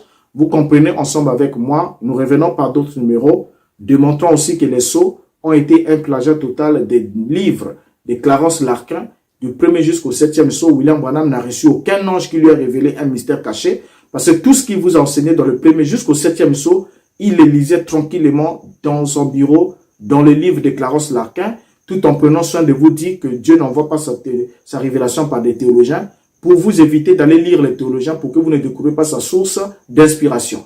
Alors, jusqu'à ce qu'on se retrouve au prochain numéro pour démontrer les plagiats de William Branham dans le livre des sceaux, dans la révélation de 7 sceaux, portez-vous bien. Ma prière est que Dieu vous garde, je vous prends congé et vous donne rendez-vous dans les heures qui suivent. S'il plaise à Adonai, nous aborderons les plagiats de William Branham sur le sceau, ou encore nous trouverons d'autres numéros selon l'inspiration qu'il nous donnera, toujours pour vous dévoiler cet homme, lui enlever tous les vêtements qu'il a portés en faux, afin que vous soyez affranchis de sa supercherie.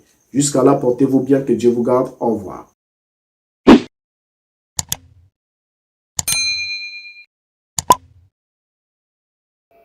Alors, nous allons encore voir une chose que Branham a fait. En faisant cela, en présentant Jésus-Christ dans cette image-là, qui est le nuage du 28 février, Branham a contredit ce que Dieu avait dit aux enfants d'Israël dans le livre de Deutéronome, chapitre 4, verset 10 à verset 19. Oui, ma sœur. Verset 10, hein? Souviens-toi du jour où tu te présentas devant l'Éternel, ton Dieu, à Horeb, lorsque l'Éternel m'a dit, « Assemble auprès de moi le peuple. Je vais leur faire entendre mes paroles, afin qu'ils apprennent à me craindre tous les temps qu'ils vivront sur la terre, et afin qu'ils les enseignent à leurs enfants. » Ici, nous sommes devant la montagne de Sinaï ou la montagne d'Horeb, là où Dieu était descendu en feu pour parler aux enfants d'Israël. Moïse est en train de nous relater comment cela était passé. Moïse dit aux enfants d'Israël, souvenez-vous, il dit à Israël, souviens-toi les jours où tu te présentas devant l'Éternel ton Dieu à Horeb pour attendre les paroles de Dieu. Verset 11.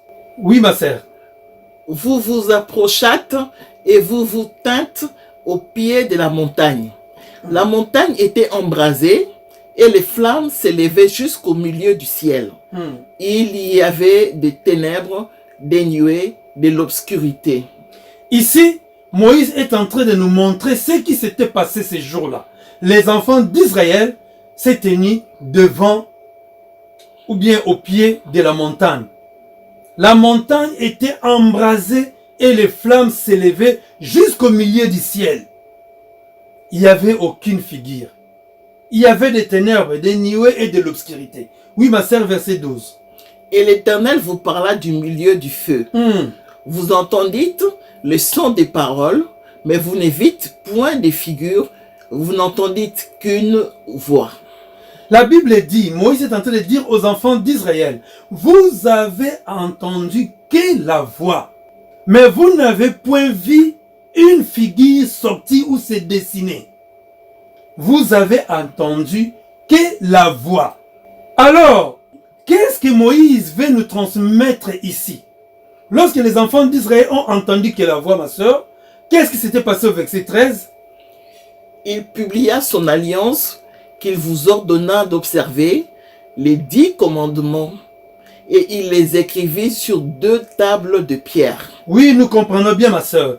Et dans le verset 14, qu'est-ce qui s'était passé? En ces temps-là, l'Éternel me commanda de vous enseigner des lois et des ordonnances, afin que vous les mettiez en pratique dans le pays dont vous allez prendre possession. Voici comment s'étaient passées les choses.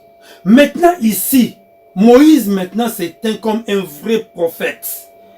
Regardez la différence entre Marion Branham, qui nous a présenté aujourd'hui, qui nous présente aujourd'hui à travers ses pasteurs, un nuage, un soi-disant nuage, avec son Christ dessiné par Hoffman à l'intérieur.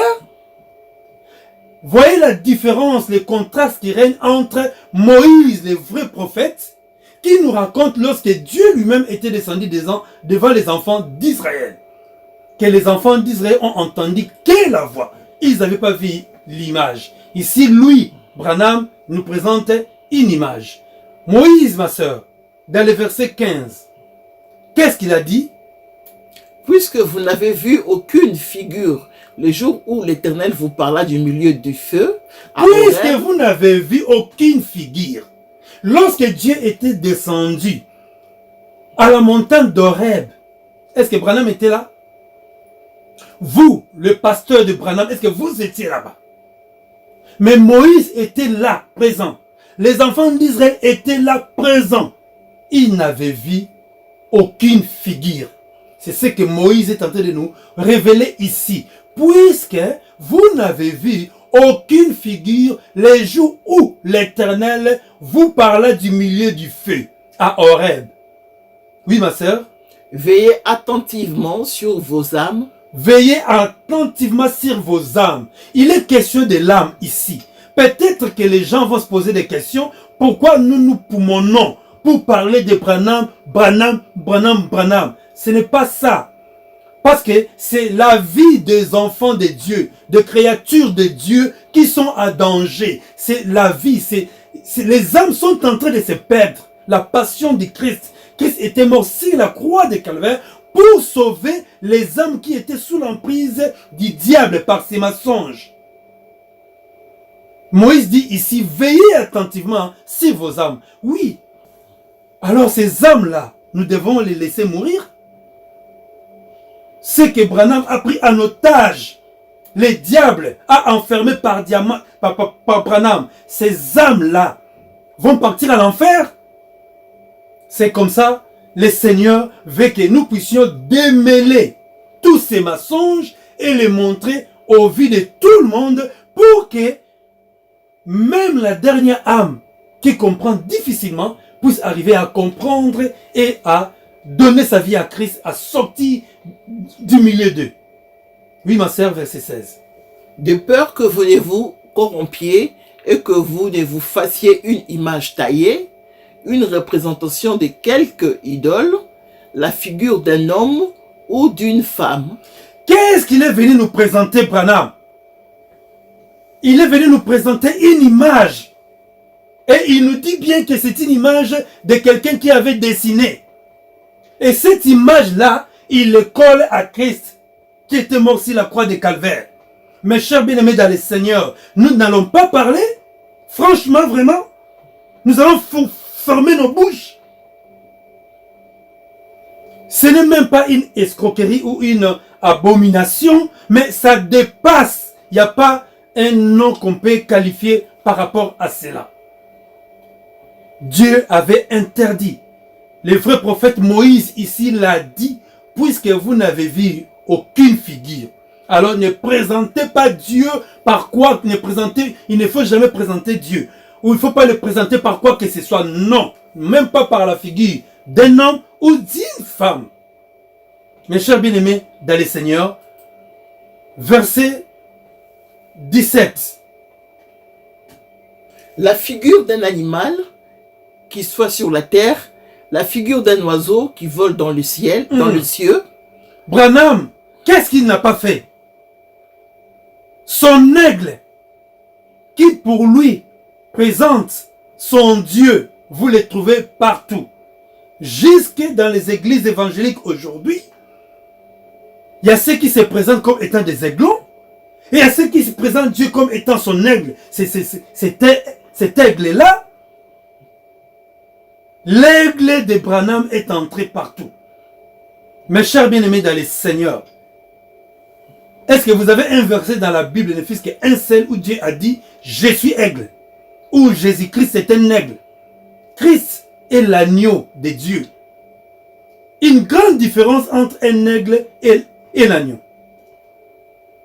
Oui, ma sœur, verset 18. La figure d'une bête qui rampe sur les sols, la figure d'un poisson qui vit dans les eaux au-dessous de la terre. Oui, ma sœur, nous continuons.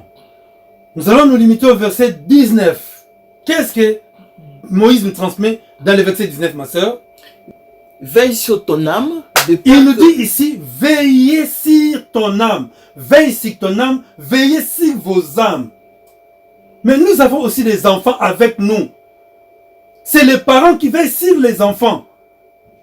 Et dans l'œuvre de Dieu, il y a ceux qui ont la maturité chrétienne, la maturité spirituelle, et il y a aussi des bébés spirituels. Et qui va veiller sur les âmes de ces bébés spirituels? Si vous qui connaissez la vérité, qui saute aux yeux, vous les voyez comme ça, mais vous les balayez par un revers de main. Ces bébés spirituels-là vont manger n'importe quoi et ils vont mourir demain. Oui, ma sœur, verset 19, qu'est-ce qu'il a dit? Veillez. Veille sur ton âme, de peur que, levant tes yeux vers le ciel, et voyant le soleil, la lune et les étoiles, toute l'armée des cieux, tu ne sois entraîné à te prosterner en leur présence et à leur rendre un culte. Ce sont des choses que l'Éternel, ton Dieu, a données en partage à tous les peuples sous le ciel tout entier. Nous avons bien compris que nous ne devons pas nous agenouiller, ni adorer, ni vénérer, ni commémorer n'importe quelle image ou quoi que ce soit, ni adorer. Branham l'a fait. C'est comme ça, vous voyez, dans ce tabernacle, il y a toutes ces images-là. Par rapport à tout ce que nous venons de voir dans cette vidéo, notre conclusion est que William Marion Branham ne servait pas le même Dieu que Moïse servait. Ne servait pas le Seigneur Jésus-Christ dit tout. Il ne servait pas les dieux d'Israël, les dieux d'Abraham, les dieux d'Isaac et les dieux de Jacob. Il ne servait pas le Seigneur Jésus-Christ qui était mort sur la croix de Calvaire. William Marion Branham servait les dieux de pyramides, Baphomet, l'œil qui voit tout, les dieux des Illuminati. C'est comme ça, après sa mort, il fut enterré ou enseveli sous la pyramide surmontée d'un aigle, l'emblème de l'œil qui voit tout. Baphomet, les dieux des pyramides. Merci, que le Seigneur Jésus-Christ vous bénisse tous. Ici, nous sommes à la fin.